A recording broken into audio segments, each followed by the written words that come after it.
सतयुगी सृष्टि की पुनर्स्थापना के लिए, निर्विकार जीवन के लिए शुद्ध भोजन का होना अनिवार्य है। कहा गया है, जैसा अन्न वैसा मन। अन्न की शुद्धि के बिना विचारों और भावनाओं की शुद्धि नहीं हो सकती। ब्रह्मभोजन बनाना बड़े से बड़ा योग है। इस विषय पर अफ्रीका से ब्रह्मा कुमारी वेदांती दीदी का अनुभव इस प्रकार वर्णित है। क्वेश्चन: राजयोगी जीवन में ब्रह्मभोजन को, आहार शुद्धि को दूसरा स्तंभ कहते हैं, ऐसा क्यों? आंसर: ज्ञान मार्ग में मुख्य 4 विषय हैं: ज्ञान, योग, धारणा और सेवा। ज्ञान भगवान हमें खुद दे रहा है, योग भी वह सिखा रहा है और सेवा करने के लिए भी वह कह रहा है। परंतु हम इन तीनों बातों में पक्के तब बन सकते हैं जब हमारी धारणा का विषय पक्का हो। धारणा में कई बातें आती हैं। सुबह से रात तक हमारा उठना बैठना, चलना फिरना, खाना पीना, हमारी दिनचर्या, हमारा अमृतवेला, हमारी मुरली क्लास सब आता है। पर इन सब बातों को मजबूत करने का मुख्य आधार है अन्न, क्योंकि हम जैसा खाना खाएंगे वैसे विचार आएंगे, जैसे विचार आएंगे वैसे हम कर्म करेंगे, जैसे हम कर्म करेंगे वैसे परिणाम आएंगे। इसलिए बाबा हमेशा कहते हैं, इसको ब्रह्मभोजन समझो। खाली खाना नहीं समझो, पेट भरने के लिए खाते हैं यह नहीं सोचो। सोचो कि भगवान का दिया हुआ भोजन भगवान की सेवा के लिए, शरीर चलाने के लिए खाते हैं। प्यार से खाओ। मैंने देखा है कई लोग 3 मिनट में भोजन पूरा कर देते हैं। मैं तो बचपन से यह मानती हूँ, खाना बड़ी शांति से, भगवान की याद में, प्यार से खाना चाहिए। जो खाना बनाना है वो भी उनकी याद में बनाना चाहिए। जो पदार्थ हम खरीद कर लाते हैं वे भी बाबा की याद में लाने चाहिए। जब हम सफाई करके किचन के डिब्बों में भरते हैं ना, तब भी हमें ये सोचना चाहिए कि ये भगवान का किचन है, ये भगवान का स्टोव है। तब भी प्यार से, स्वच्छता से सब रखना चाहिए। ऐसे नहीं बोतलें खुली हो, राशन पुराना हो जाए, बहुत व्यवस्थित रखना चाहिए। स्टोव भी कोई देखे तो लगे कि कितना सुंदर है, वह प्रकंपन भी असर करता है। जब हम खाना बनाने के लिए बोतलों में से निकालते हैं ना, तो मैं कहती हूँ, बाबा आज क्या खाएंगे? कुछ घड़ियां वहां बिताती हूँ। आज दाल खाएंगे, चावल खाएंगे, या बाबा आज रोटी सब्जी खाएंगे, आप क्या खाएंगे? तो मैं वहां वातावरण बनाती हूँ। हम 8 भाई बहनें थे। हमारे माँ बाप ने सिखाया था कि कुछ भी खाना है तो पहले भगवान के पास रखो, भगवान को याद करो। भगवान ने दिया है ऐसा याद करके फिर खाओ तो उसमें शक्ति भरेगी। हम उसको प्रसाद कहते थे। हमने देखा, क्लास में पूरी पढ़ाई तक मैंने कभी दूसरा नंबर नहीं लिया, पहला नंबर ही मिला। मुझे यह विश्वास बैठ गया कि भगवान को प्रसाद चढ़ा के जब मैं खाती हूँ तो वह मुझे पावर देता है। मैंने प्रैक्टिकल अनुभव किया। अंधश्रद्धा नहीं है, विश्वास है। ज्ञान में आए तो ब्रह्मभोजन की बात आई, बाबा को भोग लगा के खाने की बात आई। मैं कुमारी से टीचर बनी, फिर इंचार्ज बनी, देश से विदेश में गई, बड़ी बड़ी जिम्मेवारियां आती गईं। कभी भी मैंने काम में बिजी होने के कारण भोजन बनाना और ब्रह्मभोजन को कम महत्व नहीं दिया है। आज मेरी 76 वर्ष की उम्र है। अफ्रीका के सारे सेंटरों की मेरी जिम्मेदारी है, बहुत काम है, बहुत यात्रा करनी होती है। चाहे नैरोबी में हूँ, चाहे और किसी सेंटर पर हूँ, चाहे दुनिया के किसी भी सेंटर पर हूँ, मेरा ये लक्ष्य रहता है कि मुझे किचन में जरूर जाना है। बाबा का किचन है, जो भी बहनें कुछ बनाती है उनके साथ लग जाती हूँ। कहती हूँ, मैं आप सबको बना के खिलाती हूँ। मैं सुबह को अमृतवेले के बाद जल्दी जल्दी स्नान करके किचन में जाती हूँ। बाबा के लिए कुछ बनाना है, ऐसे खुशी से बनाती हूँ। प्यार से सबको कहती हूँ, मैंने बड़े प्यार से बनाया है, आओ आओ सभी बाबा की याद में प्यार से खाओ। ऐसे मुझे बहुत खुशी होती है। ऐसे नहीं, जब बाबा को भोग लगता है तभी बाबा को स्वीकार कराया, नहीं। जब से भोजन का पदार्थ लिया, किचन में खड़े होकर बनाया, तब से बाबा हमारे साथ है। बाबा, हम आपके लिए बना रहे हैं, आपके बच्चों के लिए बना रहे हैं। मुझे अच्छा नहीं लगता है कि खाना बन रहा है और जाकर मोबाइल पकड़कर बैठ जाऊं या कहीं चली जाऊं। मैं उधर हो खड़ी रहती हूं। क्यों? बाबा की याद रहे और भोजन को वह वाइब्रेशन मिलता रहे। दूसरा, कोई चीज जल न जाए, बर्तन से बाहर निकल न जाए या टेस्ट में कुछ फर्क न आ जाए। मैं ये समझती हूँ, भोजन बनाना बहुत बड़े से बड़ा योग है, बहुत बड़े से बड़ा प्यार है। जब भोजन बन जाता है तो मैं हमेशा कहती हूँ कि देखो, बाबा को बड़े प्यार से भोग लगाओ। बाबा को बोलो, ये लाए हैं। फिर जब भोग लगा के आते हैं तो मैं पूछती हूँ, बाबा ने क्या कहा? तो मैं जैसे उनके माइंड को एक्टिवेट करती हूँ। पता है, आज पूछेगी बहन कि बाबा ने क्या कहा, तो वे उस ढंग से भोग लगाने जाते हैं। एक बार एक सेंटर के लिए मकान ढूंढ रही थी। रोज बाबा को लगा हुआ थोड़ा सा भोग खाकर निकलती थी। सारा दिन घूमती थी, नहीं मिलता था। मन में आता था, ये भोग है ना, ये ही अच्छा काम कराएगा। भले ही एक सप्ताह लगा परंतु बहुत अच्छा स्थान मिल गया। मैं यह नहीं कहती कि मैंने दौड़ा भागी कि इसलिए स्थान मिला, मैं बाबा का भोग खाकर जाती थी इसलिए मुझे अच्छा स्थान मिल गया।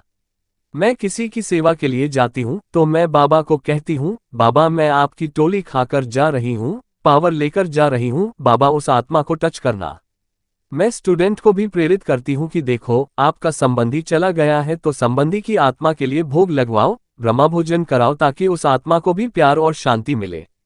इस यज्ञ में बहुत सारे विषय हैं, बहुत सारी जिम्मेदारी है परंतु मेरे लिए सबसे नंबर 1 ब्रह्मा भोजन है। बाबा का भोग बनाने से प्यार है। बाबा का किचन रोज रात को एकदम साफ करके जाना है क्योंकि वहां बाबा का भोग बनता है। जब माताएं आती हैं सप्ताह में एक बार गुरुवार की टोली बनाने के लिए तो माताओं के साथ जाकर बैठ जाती हूँ। मैं यह नहीं सोचती हूँ कि मैं बिजी हूँ। फिर गुरुवार सुबह बाबा के लिए विशेष भोग बनता है। ज्यादा बनाना होता है तो एक दिन पहले बना लेती हूँ मिठाई चक्की वगैरह। बाबा के लिए सुबह थोड़ा बनता है। मुझे बाबा के भोजन की बहुत वैल्यू है, कभी नहीं लगता कि ये तीखा है, टेस्ट अच्छा नहीं है। भगवान को भोग लगा तो बहुत प्यार से खाती हूँ। कोई खाने के लिए मुंह मोड़े वह भी अच्छा नहीं लगता है। क्वेश्चन, शरीर को स्वस्थ रखने में भोजन की क्या भूमिका है? आंसर, कई लोग सारा समय बीमारी की ही शिकायत करते रहते हैं, दवाइयाँ खाते हैं। ये भोजन बड़ी से बड़ी दवा है। बाबा की याद में खाओ, ध्यान से खाओ, एकाग्रता से खाओ। मैं तो ये कहती हूँ कि जितनी आत्मा की वैल्यू करते हैं उतनी शरीर के एक एक अंग की वैल्यू करनी चाहिए। शरीर को इग्नोर नहीं करना चाहिए। शरीर को अच्छा रखने के लिए मैं एक्सरसाइज भी करती हूँ और शरीर को मैं टू मच स्ट्रेस भी नहीं देती हूँ। सोचती भी बहुत नहीं हूँ, थोड़ा सोचती हूँ, पावरफुल सोचती हूँ। थोड़ा काम करती हूँ, पावरफुल काम करती हूँ। हमारा योगी जीवन है जिसमें आत्मा और शरीर दोनों की वैल्यू है। क्वेश्चन, आप संदेशी हैं। हम देखते हैं कि बाबा को एक ही समय पर बहुत सारे भोग लगाते हैं लेकिन सबका संदेश अलग अलग रहता है। मधुबन में भी एक ही बार में 3 संदेशियां भोग लेके जाती हैं, तीनों के संदेश अलग अलग होते हैं। तीनों एक समय में एक ही जगह से बाबा से मिले फिर भी अलग संदेश कैसे होता है? आंसर, भले एक ही समय पर 3 है परंतु वतन में ऐसे नहीं है कि 3 लोग साथ में भोग लगाते हैं। जैसे आप कहीं भी जाओ, बैंक में जाओ, क्या होता है, नंबर लगता है तो बाबा हर एक को पर्सनल टच देता है, पर्सनल सुख देता है। समझो मैं जाती हूँ, दूसरी संदेशियां भी हैं पर जब मेरे साथ है तो बाबा मेरे साथ ही है। मेरे पहले या मेरे बाद और किसी का टर्न होगा, बाबा मुझे फीलिंग नहीं होने देता कि बाबा और किसी के साथ भी है। मैं जाती हूँ तो वेट करती हूँ, बाबा कहाँ है। कुछ घड़ियों के बाद बाबा मिलता है। हो सकता है बाबा और किसी के साथ भोग स्वीकार कर रहा था या मिल रहा था। मेरे साथ बाबा भोग स्वीकार करता है तब कई बार जास्ती समय हो जाता है तो बाबा कहता है बच्ची जाओ और आगे कारोबार भी करना है। मैं समझ जाती हूँ कि मेरे पीछे और कोई है जो बाबा को मिलने वाले हैं। वहां पर ऐसे नहीं है कि 5 मिनट, 10 मिनट, 20 मिनट समय चाहिए। वह सेकंडों का खेल होता है।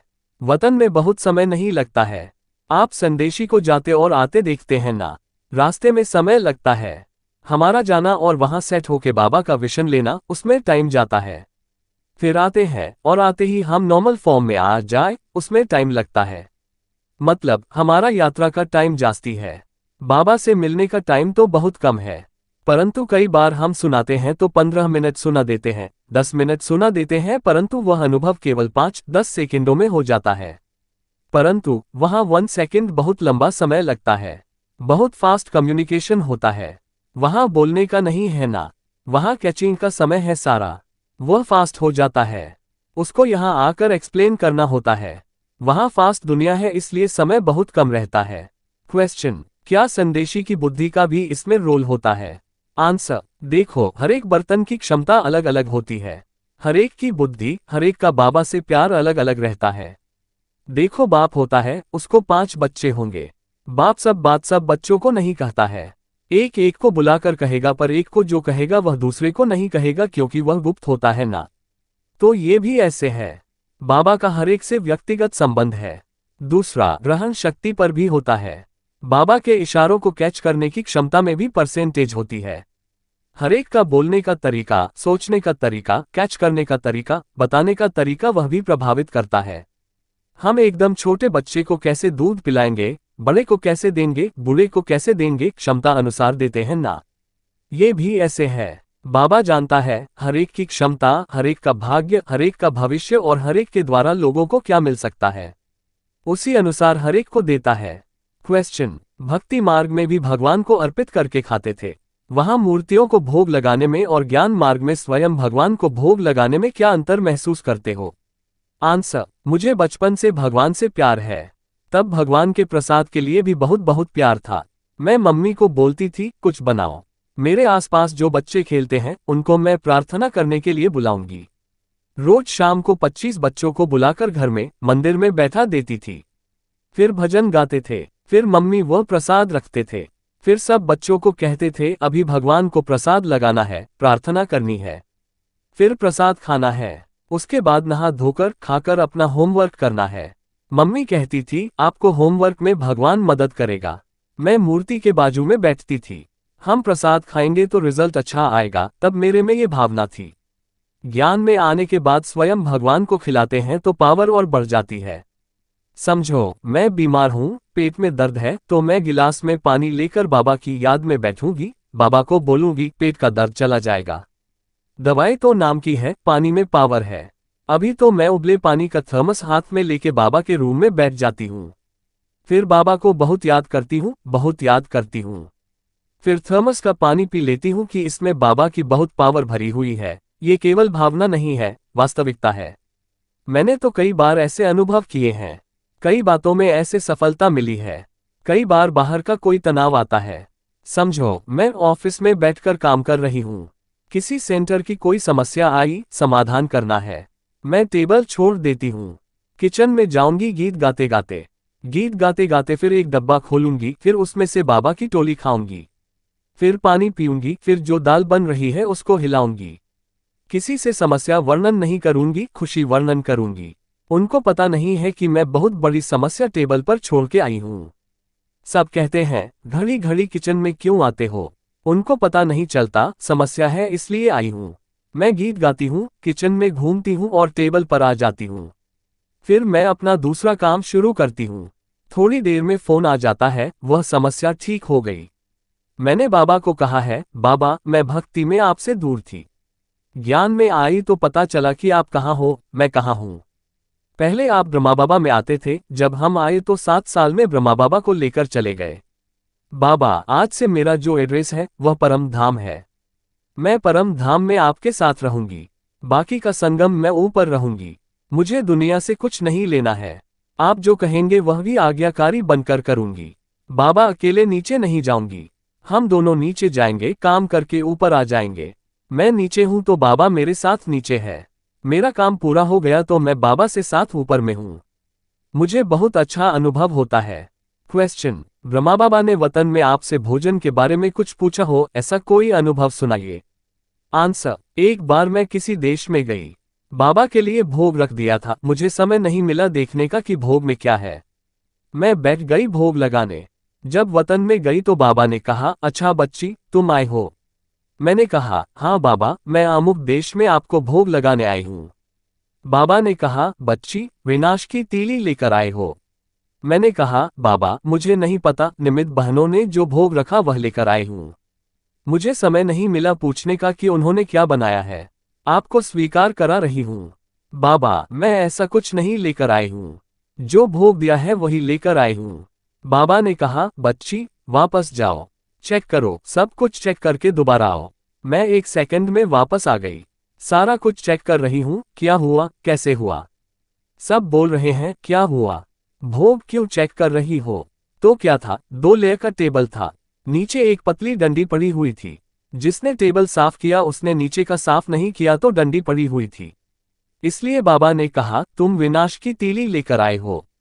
मैंने किसी से साफ सफाई करवाई, फिर वापस वतन में गई तो बाबा ने बहुत प्यार से भोग स्वीकार किया। दूसरी एक जगह मैं बाबा को भोग लगा रही थी। बाबा ने कहा बच्ची तुम क्या लेकर आए हो। मैंने कहा ये लाई हूँ, ये लाई हूँ, ये लाई हूँ।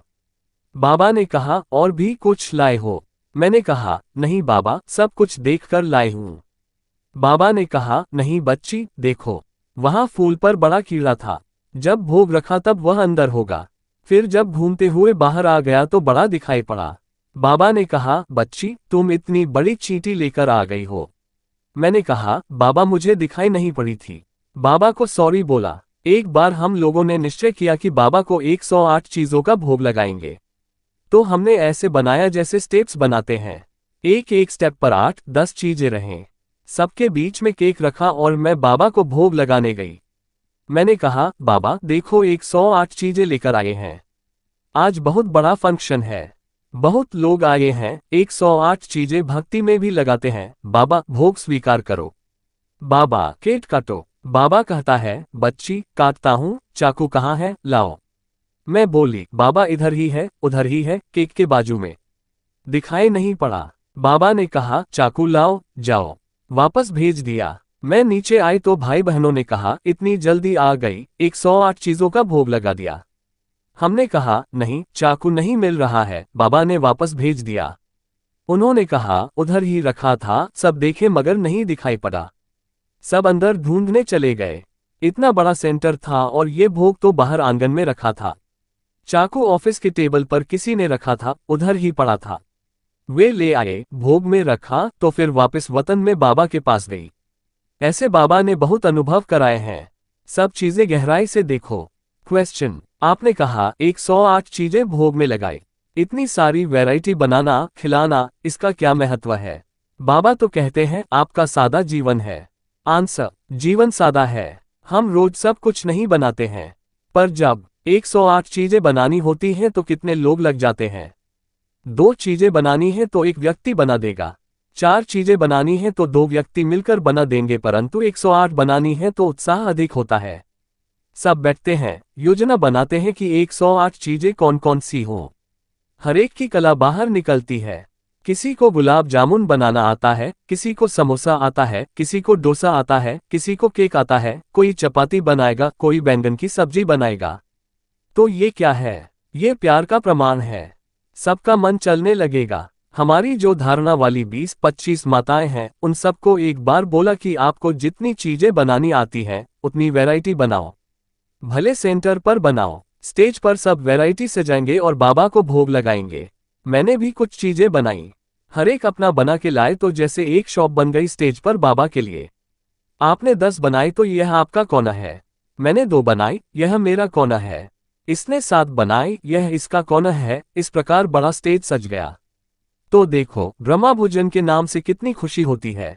बाबा को भोग लगेगा, बाप के पास जाएगा, तो जैसे परीक्षा की खुशी अपनी होती है, लेक्चर की खुशी अपनी होती है, पिकनिक की खुशी अपनी होती है, बाबा से सुनने की खुशी अपनी होती है, योग करने की खुशी अपनी होती है, इसी प्रकार बाबा के लिए भोग बनाने की, बाबा को भोग लगाने की खुशी अपनी होती है।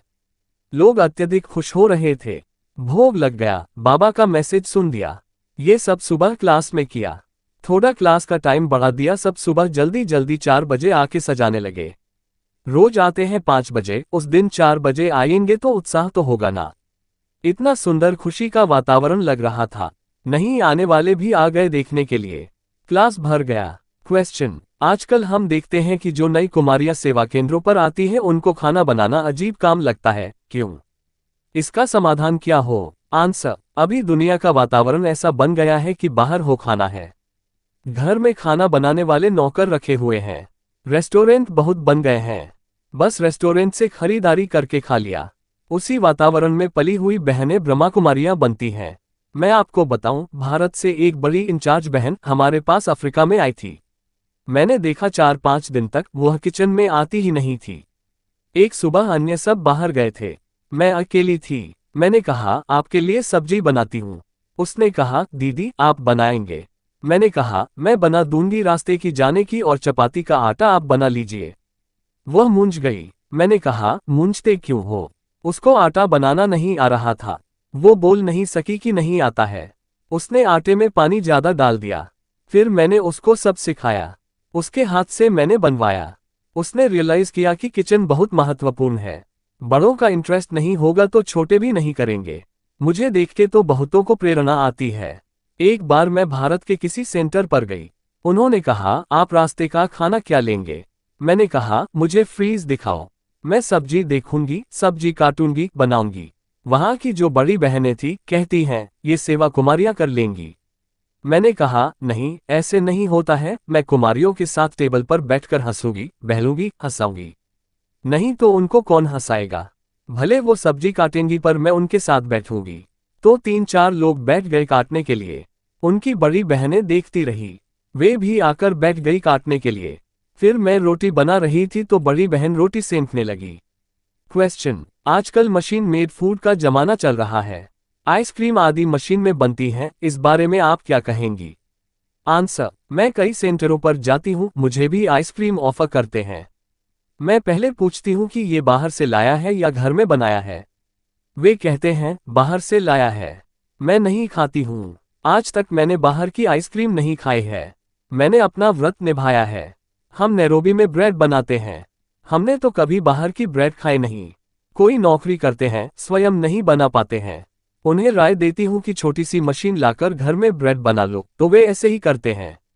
कोई भी हमारी क्लास की माता बिना धारणा वाले का खाना खाती है या बाहर का खाती है तो हम उसके हाथ का बना नहीं खाते हैं। क्वेश्चन, जो माताएं घर में अकेली ज्ञान में चलती हैं, वो जब बीमार पड़ती हैं तो क्या करें? आंसर, हमारे पास ये भी तरीका है कि माताएं एक दूसरे को मदद करें। यदि ऐसा सहयोग न मिल सके तो उनका हिसाब है। घर में छोटी कुमारियां होती हैं, बच्चे होते हैं, उनके हाथ का खा सकते हैं। हर एक अपना रास्ता निकाले क्योंकि हर एक का हिसाब अपना है। क्वेश्चन, हम लोग भोग खिलाते हैं, अमृत देते हैं, उस समय क्या सोच के देना होता है? जब हम दृष्टि देते हैं तो निरसंकल्प होके तो दृष्टि नहीं देंगे ना, कुछ तो संकल्प करेंगे ना।